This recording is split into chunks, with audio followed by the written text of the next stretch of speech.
Okay, we have here an interesting integral from MIT 2025, regular season number 20.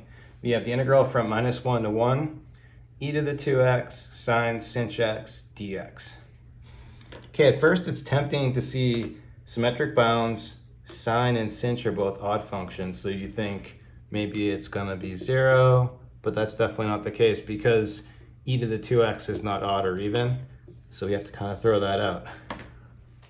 Another thing you can do when you have symmetric bounds is a lot of times what'll work is a u substitution, setting u equal to -x.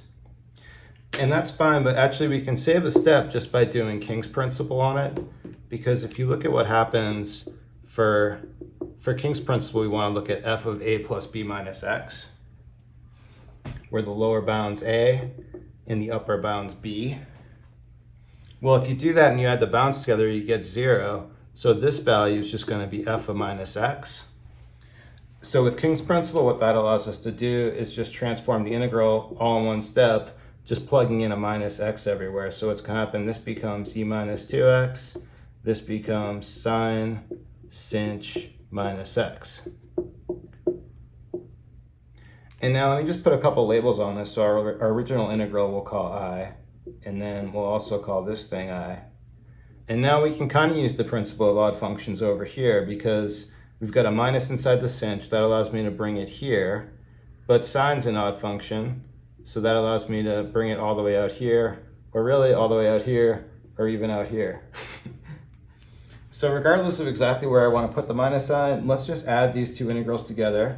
Works well a lot of times with King's principle. So we end up with two copies of the integral, 2i.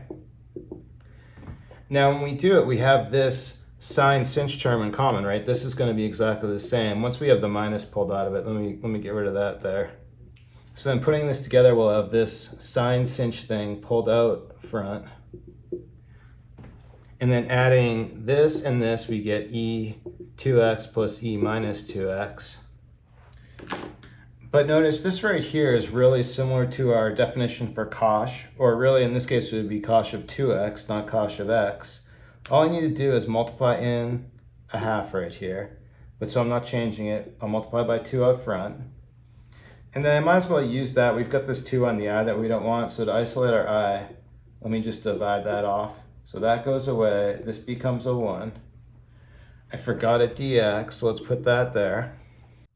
But now that we've isolated all this, for our integral, let's just rewrite it. So we have integral -1 to 1. And you can tell I'm rushing because I've made some mistakes. I forgot about this minus sign. That's what you get when you don't actually draw it in, right? Because I should have drawn a minus sign right there. So when I add these together, there should be a minus sign here. And then for this, we have a different formula. Okay, this is good. I meant to do this because I wanted to review both cosh and sinh. It was all part of the plan. So for this, this definition is the same thing as sinh of x.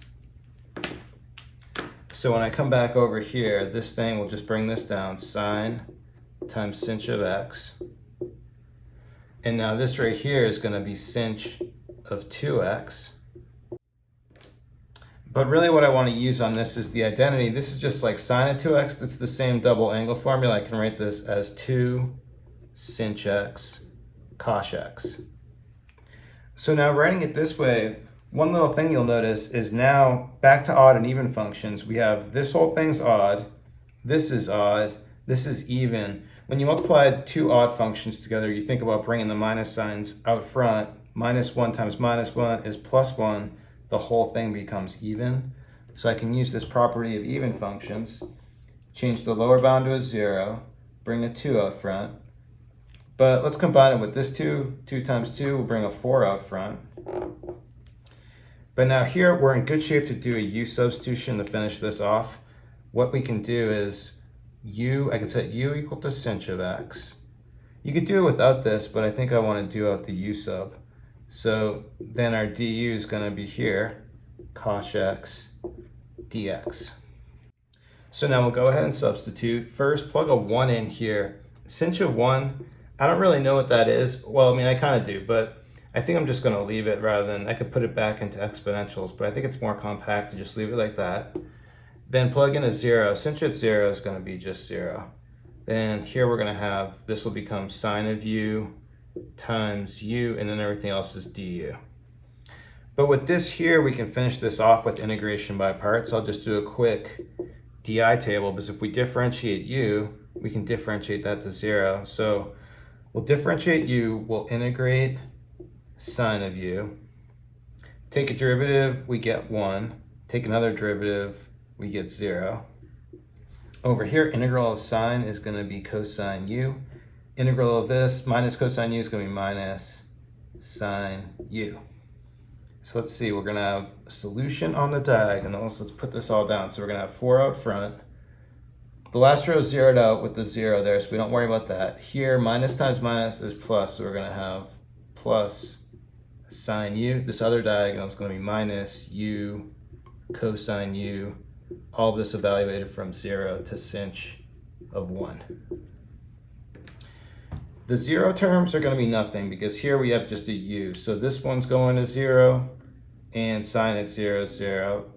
So I don't care about any of that. I'm just plugging in sinh of 1. So let's see. And I don't know if we can, the only sad part is I don't think we can simplify it all the way, but we can plug it in anyway. So we plug in sinh 1 here, we get sine sinh of 1 minus sinh of 1, and then the last part's going to be cosine sinh of 1. Put a parentheses on it, and that's it. I don't think I can simplify this anymore. So yeah, it's not the nicest answer, and it's not 2025, but it's correct, so we'll leave it there. Okay, that's it for today. Thanks everyone for watching. Have a good day.